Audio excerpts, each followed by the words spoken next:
आज हम लोग थैलेसीमिया डिजीज के बारे में अध्ययन करेंगे। पिछले वीडियो में हम लोग डिफरेंट टाइप्स के जो जेनेटिक डिसऑर्डर थे, आनुवंशिकी विकार थे, उसके बारे में स्टडी किए थे। तो थैलेसीमिया के बारे में हम थोड़ा सा यह पढ़े थे कि यह आपका क्या था, इसका जो जीन होता है, थैलेसीमिया का जो जीन होता है यह ऑटोसोम पे होता है।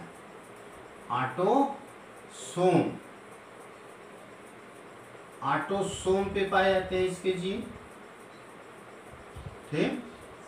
और ये ऑटोसोम पे किस पे पाए जाते हैं, 11 और 16 दो गुणसूत्र हैं, 11 और 16 जिस पे इसके जीन पाए जाते हैं।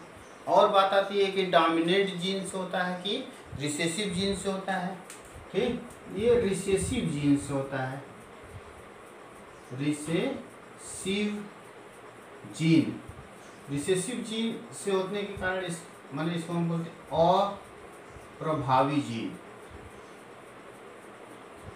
अप्रभावी जीन से होता है, ठीक।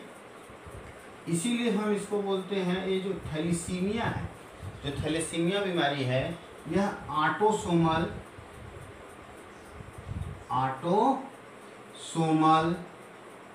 रिसेसिव है। रिसेसिव मतलब ऑटोसोम अप्रभावी जीन, ऑटोसोम पे इसके जीन पाए जाते हैं और ये अप्रभावी जीन के कारण होता है। नॉर्मल जीन में जैसे क्या होता है, जो नॉर्मल जीन होता है, नॉर्मल जीन सामान्य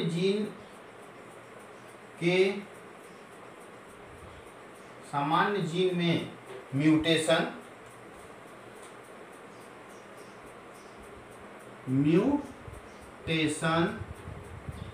उत्परिवर्तन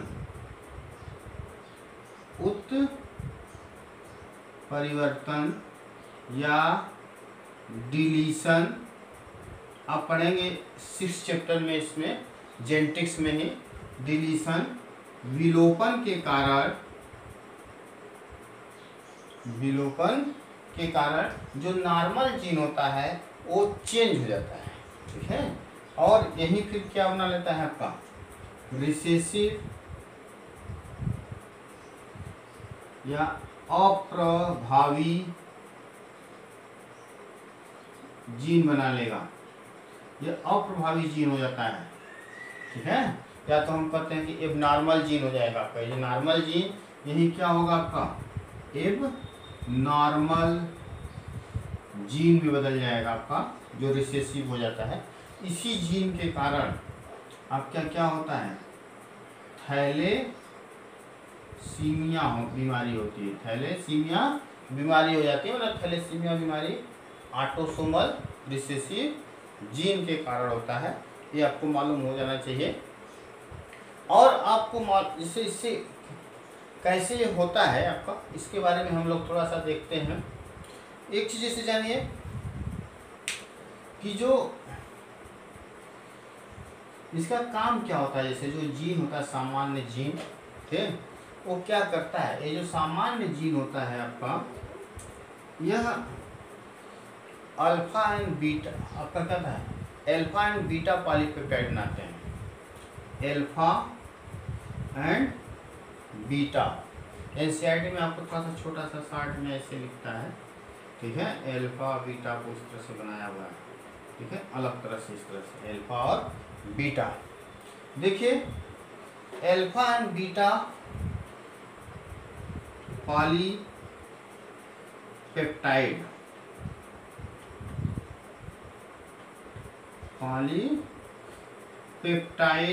का निर्माण करता है कौन, जो सामान्य जीन होता है, जो 11 और 16 पे पाए जाते हैं। उसके बारे में हम डिटेल अभी पढ़ेंगे। अल्फा पॉलीपेप्टाइड है, मान लीजिए, ठीक, ये अल्फा पॉलीपेप्टाइड बनाता है, अल्फा, ठीक। और बीटा पॉलीपेप्टाइड बनता है इस तरह से, ये बीटा, ठीक। तो 2 बीटा 2 अल्फा मान लें, इस तरह से बीटा पॉलीपेप्टाइड और अल्फा पॉलीपेप्टाइड किससे मिला, सामान्य जीन से। फिर ये जोड़ करके आपका इस तरह से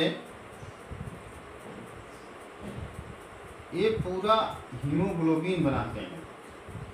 क्या बनाते हैं, ये बीटा पॉलीपेप्टाइड है, ये बीटा है, ठीक है, और ये 2 ये अल्फा पॉलीपेप्टाइड है, ठीक है, ये अल्फा पॉलीपेप्टाइड है। बीच में ही आपका ये हीम ग्रुप होता है कि अच्छी, इसमें आयरन होता है, आपका हीम ग्रुप होता है। ये 2 बीटा 2 अल्फा यानी 2 बीटा पॉलीपेप्टाइड 2 अल्फा, ये दोनों मिल करके क्या बनाते हैं, हीमोग्लोबिन।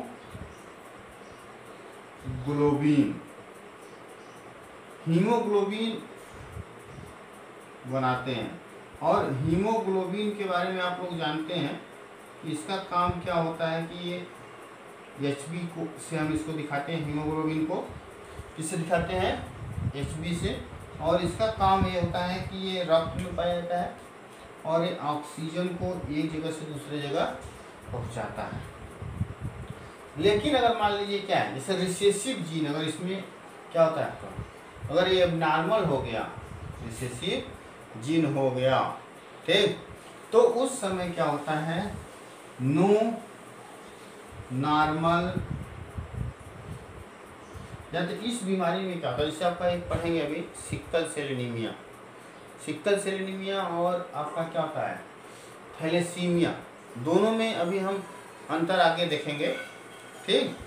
या तो अभी आप देख भी लीजिए, तो फिर ये नीट में भी क्वेश्चन पूछा हुआ है, ये नीट में भी क्वेश्चन पूछा हुआ है कि दोनों में क्या अंतर होता है आपका, ठीक है। तो इसमें क्या होता है आपका, लेस कम हीमोग्लोबिन बनता है, हीमोग्लोबिन, या एकदम नहीं बनेगा, नहीं बनेगा, क्या नहीं बनेगा, हीमोग्लोबिन, जिससे क्या होता है आपका, उसको ऑक्सीजन सप्लाई ये सब नहीं हो पाती। जैसे अगर एकदम नहीं बढ़ रहा है हीमोग्लोबिन, तो उस समय कंडीशन जैसे मेजर कहलाते हैं आपके थैलेसीमिया मेजर, तो उस समय जैसे बच्चा ही एक्सपायर कर जाता है। या तो मान लीजिए कम बढ़ रहा है, कई कंडीशन है, तो उसमें क्या करते हैं कि आपका एक निश्चित समय के बाद ब्लड ट्रांसफ्यूजन करते रहते हैं, लेकिन उसमें भी कई रिस्क होते हैं। तो ये इसमें कम हीमोग्लोबिन या एकदम नहीं बनने लगता है, ठीक है, जिसको हम क्या बोलते हैं, थैलेसीमिया। थैलेसीमिया भी अभी हम पढ़ेंगे, 2 तरह के हैं, अल्फा और beta thalassaemia. Alpha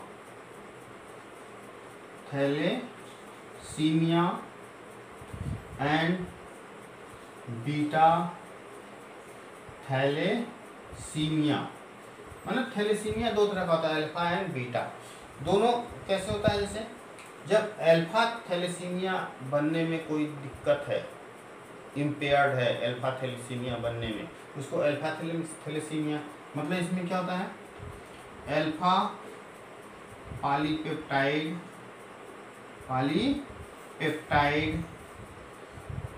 synthesis means संश्लेषण, इम्पेयर्ड मतलब इम्पेयर्ड मतलब नॉर्मल नहीं बन पाता है, ठीक है, तो उसको हम बोलते हैं अल्फा थैलेसीमिया। बीटा थैलेसीमिया में क्या होता है, बीटा पॉलीपेप्टाइड, जो बीटा पॉलीपेप्टाइड है, ठीक है, उसका संश्लेषण इम्पेयर्ड मतलब असामान्य हो जाता है, असामान्य। इसमें बीटा पॉलीपेप्टाइड सिंथेसिस इम्पेयर्ड, ठीक है, इसमें बीटा पॉलीपेप्टाइड सिंथेसिस इम्पेयर्ड माने असामान्य हो जाती है इसमें। तो उसी के बेसिस पे अल्फा थैलेसीमिया बीटा थैलेसीमिया में विभाजित किया गया है। तो एनसीईआरटी में बहुत ज़्यादा डिटेल में नहीं दिया, तो पहले मैं एनसीईआरटी के अनुसार ही आपको बताना चाहता हूँ, उसके बाद थोड़ा सा एक्स्ट्रा